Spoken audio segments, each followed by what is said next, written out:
summer? It was good. It was good, man. It was a good summer. Happy to be here. Happy to be back. You know. Did you have to relocate where you live because you had to switch teams? Or live in the same place? Nah, I didn't. Nah, I didn't have to. I was living over Manhattan anyway, so it was cool. What do you make of the idea of playing with Jalen and Josh, and is what you guys did in 2016 replicable to right now? Yeah, exciting. I mean, just know how the guys play, playing off each other.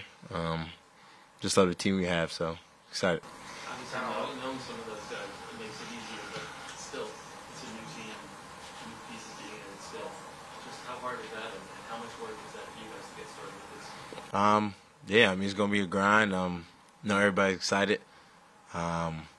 Just gotta day by day, just learning and just trying to be the best team we could be when it's all said and done. Kind of with that, hearing stories about you and Josh, your early college career, how would you describe that relationship between you two when you got to campus? When I got to campus? Yeah. No, yeah, he was a bully when I first got to campus. I think he. You guys like each other? I had nothing wrong with him. He didn't like me in the beginning. I think it might have been a little, a little fear, a little fear of a, 6'6" lanky kid that could kind of, who's looking pretty solid, So I think he had a little fear factor. Had to, but after that, like literally after that, we've been close ever since. So. And kind of with that, just obviously being friends with Jalen, but watching him from afar, and you know what he was able to do in college, and I'm sure you heard the story of how good he was in high school. Could you still ever envision this for him? Yeah. Did you know that this was a guy that could reach this kind of heights, this kind of level of talent? I mean, obviously throughout college, but I mean, when he signed here, I kind of knew what he was going to do and be capable of, especially the league we play and like him having the ball and be on the ball dominant side. Like his efficiency is just out the roof. So I just know what he was going to be able to do with the ball in his hands more than when he was in Dallas. So trust me. You obviously played a lot against Cat in the West.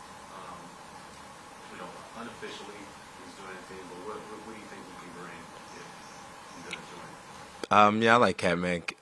Just played against him for years and be able to stretch the floor and, you forget until you really stand next to him and play because he's always been playing the four.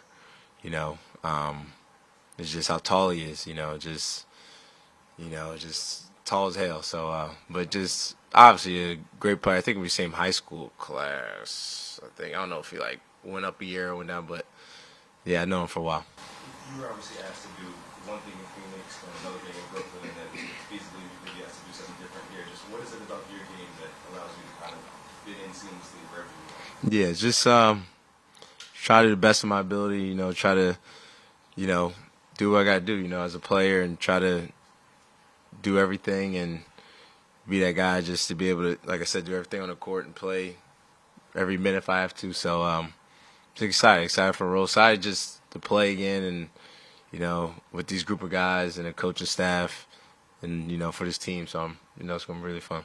I know you didn't play for these guys, but losing Dante, losing Julius, the impact of that? I'm not sure. I mean, I wasn't here, but, just knowing Dante and how good he is and how hard he plays, and same with Julius, just the talent, the talent across. They got a lot of talent. They're really good. So, obviously, didn't have the opportunity, but I know they're gonna be good. Mikal, I know that you're not. You and OG isn't either guys that pound your chest and talk about how great you are, but defensively, do you think that you guys have a chance to be the best wing duo defensively in the league? Yeah, I think obviously we just as a team trying to be the best, defense, of team, and best. We're trying to do both. You know what I'm saying? And obviously both of us is a part of that, but two of us can't be great, and the other three and plus on the bench, can be bad. It's a team thing. So I think I know that idea, me and OG, and I've been a fan of OG for a while, but just happy he's on my side, and I think that with Tibbs and all the players we have, I think trying to aim to be a really, really good defensive team. To that point, I know you're new, obviously. OG got here in the middle of last year, and we're talking about an unofficial move that will probably happen. How long does that process take to kind of gel with another star-level defensive wing and also just a big man that you trying to figure out when to cover for that person, how to just kind of communicate and know where they're going to be on the court? How long does it kind of take to get that stuff out? Yeah, I think it takes some time. You got training camp coming up. Just take some time. I mean, that's where you got 82 games. You're not aiming to be the best team in October. You just gradually get better throughout the year and hopefully be the best team by June. So that's how it goes. How many stretch fives have you played with? Like actually 3-point shooting, aggressive. Yeah, like who did I play? Who was shooting three? I know Baines was shooting threes. Frank Kaminsky, Jock Landale, Dario's playing the 5. Brooklyn, no, they both rolled. What changes when you got a 5 that can space the floor, like potentially unofficially captain? Yeah, I think just probably matchups. Matchups for the 5s that usually guard the 5 and protect the rim. So having them on perimeter a little bit. I know, guard and stretch 5s being on the opposing end, knowing just the pick and roll with the guard and the big it can get so confusing sometimes because the big pops and we're so used to chasing over and making them kind of score in the paint. Sometimes it makes it a little difficult. Just maybe you got late red and switch, and then you kind of get a mismatch problem. So just knowing how tough it is to guard it. Sounds like it's a topic out there yet. Nah, I haven't seen him. Just hope he's good. Him and his family. It's not easy. It's not easy. So I know he's good though. Do you think it would have been weird if in this area you guys kind of competing for playing time at the same position at all, or you guys would have worked it out because you're the team from the team? I think we all would have worked it out. Just main goal is to win. I think that's the biggest thing is just trying to be out there, produce, and win games. How are you gonna fend off Josh when he gets pissed that you're getting all the better defensive assignments? He's gonna probably piss him off and maybe grab a couple more extra rebounds. He already averages about 15 of them, so a couple more. Seriously though, like you, Josh, OG, you're probably gonna spend a lot of time on the floor together. Historically, a Tibbs defense normally doesn't have a ton of switching. It'll happen sometimes with great players, but like you guys have a lot of very switchable personnel this year and could be doing that more. What is on the player side, like what is the most important part to you about executing a high switch sort of defense? Is it preparation? Is it communication in the moment? Is it ability to think about what is that? There's all of it. All preparation, communication, everything. Just being on the same page and wherever the scout is, going by the scout, not, going off on your own way, just kind of going to scout because, if one person's thinking this, the other person thinking something else, it's going to mess up the whole defense because then the other guys know what we're supposed to do as well. So just being on a string and being connected and, being together. But definitely communication is big too. How much of a talker are you? I don't mean like trash talk. I mean Like vocally on defense? If you're at the top of the defense, obviously, you Yeah. can't see as much as somebody's kind of like rapping in the screen. Yeah. How vocal are you when you're at the top end of the Pretty good. I think a lot of my career I've always been on the ball. So it's kind of like it's always a weird thing because,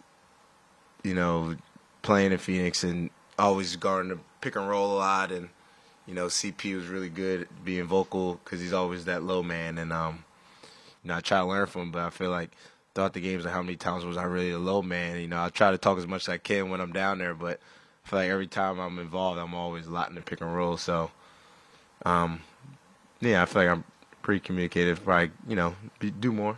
Because tomorrow you become eligible for a contract extension. Do you know your plans for any of that stuff, or what are you thinking about? Man, I have no clue, man. I'm just excited for training camp, honestly. I'm trying just day one. So I'm excited. Offensively, do you envision yourself maybe in the minutes that Jalen's not on the floor, being a guy who can initiate offense, get other guys involved, and being in Brooklyn and having that role where you prepare you for some of the minutes playing the one potentially? Yeah, for sure. I think just there's going to be 5 guys out there. I think just playing the right way. It doesn't matter if I'm having the ball or anybody having the ball. I think just the ball is just finding everybody feeling comfortable playing fast and just moving it and trying to find a good-looking shot. I think pretty much everybody on the team can drive, kick, and pass and shoot. So it's good when we have a lot of good talent that can all, do pretty much a little bit of everything.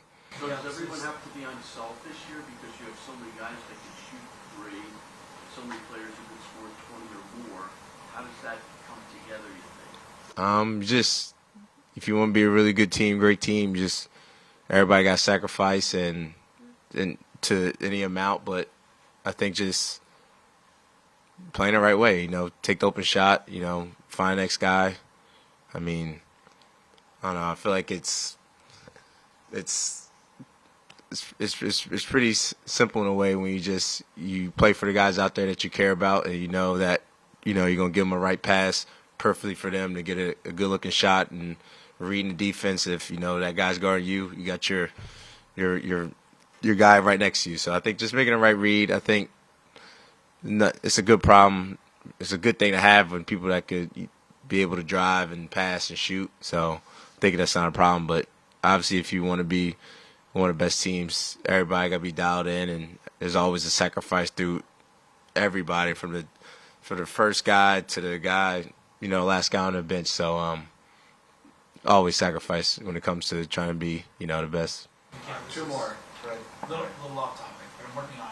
It's funny you mentioned. I'm working on a Chris Paul story.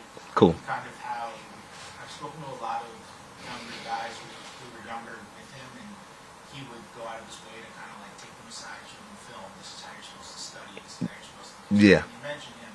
Did he do that with you? And if so, like, what was that experience like for you? Yeah, I learned a lot from C, and just how smart he is, how much he loves the game. Like, he watches so much basketball, and just the nuances and the little things you get from the game, and how to get, to the free throw line, or how to sneak this and that, like defensively, all the little tricks and stuff. I mean, I learned so much, so I just always appreciated my time with C. It was always good. He's like the ultimate like defensive trick sort of guy, right? Like what's like the most Chris Paul thing that he taught you? I don't think he taught me. I think I've watched him so many times and I always brought it up to him. But I mean, there's so many clips of him like tapping a guy on one side when he's chasing him down. So the guy thinks like he's on that side, so he like brings the ball over to the other side. He steals it. Like, that's crazy. He's just didn't even think of that while you're like in the game chasing somebody down is just ridiculous. So he's so funny. Excellent. When you got traded to Phoenix, I heard a lot of people I heard from back then saying, "Okay, it's great we're getting Kevin Durant, but we don't want to lose him. We don't want to lose Cam. These guys got us winning again. They were there." What do you think it's like for Knicks fans today, sort of knowing that they're getting a real good player, but Julius was, when they started winning again, he was the guy? I don't know, man. I just, I think just grateful. Obviously I wasn't here, but grateful for the guys that were here and what they did for the city and stuff like that. But it's the league. The NBA is it's crazy. It's just a business. That you always got to deal with. It's tough for everybody, but just I don't know. Just excited for the new year, I guess.